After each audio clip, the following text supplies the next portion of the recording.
రాష్ట్ర ప్రభుత్వం రైతు భరోసా సహాయం వెంటనే విడుదల చేయాలని డిమాండ్ చేస్తూ సిద్దిపేట జిల్లా నంగనూరు మండల కేంద్రంలో తహసీల్దార్ కార్యాలయం ముందు బీఆర్ఎస్ పార్టీ ఆధ్వర్యంలో రైతులతో కలిసి ధర్నా నిర్వహించారు ఎమ్మెల్సీ ప్రముఖ గాయకుడు దేశపతి శ్రీనివాస్. ఈ సందర్భంగా మాట్లాడుతూ పంట పొలాల్లో ఉండాల్సిన రైతులు రోడ్ల మీద ఉన్నారని, 10 ఏళ్ల కేసీఆర్ పాలనలో రైతులు ఏనాడు రోడ్ల మీదకి రాలేదని అన్నారు. సమైక్యాంధ్రలో ఉన్న రోజులు మళ్లీ వచ్చాయని, ఆ రోజులను సీఎం రేవంత్ రెడ్డి తెచ్చారని ఎద్దేవా చేశారు. 10 ఏళ్ల కేసీఆర్ పరిపాలనలో రైతు ఎప్పుడు రోడ్డు మీద పడాల్సిన అవసరం రాలే. ఆ రోజు రైతు బతుకు ఎట్లుండేనో మళ్ళా ఆ స్థాయికి దిగజార్చే పరిస్థితి వాళ్ళ కనబడుతున్నది. నాకు రేవంత్ రెడ్డి గురించి, ఈయన పరిపాలన గురించి ఆలోచించినప్పుడల్లా పంచతంత్రంలో ఒక కథ యాదికి వస్తుంది. ఎన్నికలకు ముందు రంగేసుకొని వచ్చిండు.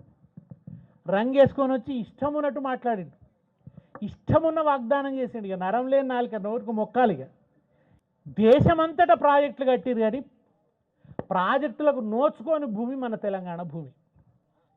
80% గోదావరి మన దగ్గర బారినా కానీ ప్రాజెక్టులు కట్టలే.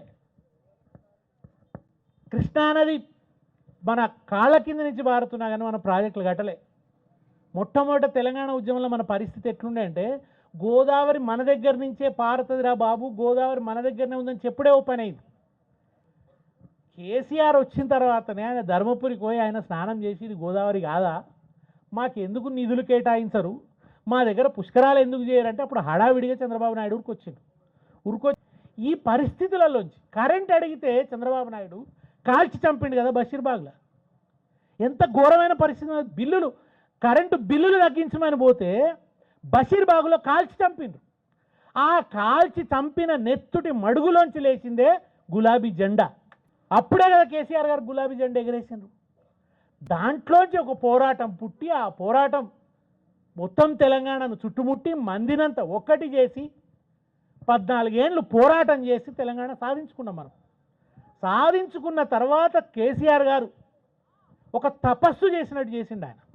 ఆయన 3 సంవత్సరాలలో కరెంటు బాగు చేస్తా అన్నాడు. 3వ సంవత్సరం వచ్చేసరికి మామూలుగా 8 గంటలు 9 గంటలు కరెంట్ ఇచ్చుడు కాదు, 24 గంటలు కరెంట్ ఇచ్చే స్థాయికి తీసుకుపోయిండు కేసీఆర్. 24 గంటలు కరెంట్ ఇచ్చే స్థాయికి తీసుకుపోయిండు. మొదటి 3 సంవత్సరాలలోనే కేసీఆర్ ఈ విజయం సాధించిండు.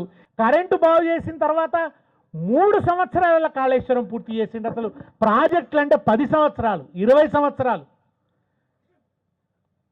మన తండ్రి రైతు బంధు పథకాన్ని రూపుదిద్ది దాన్ని ప్రవేశపెట్టి 11 సీజన్లు, 10 ఏళ్లలో 11 సీజన్లలో 72,000 కోట్లు రైతుల ఖాతాలో వేసిండు కేసీఆర్.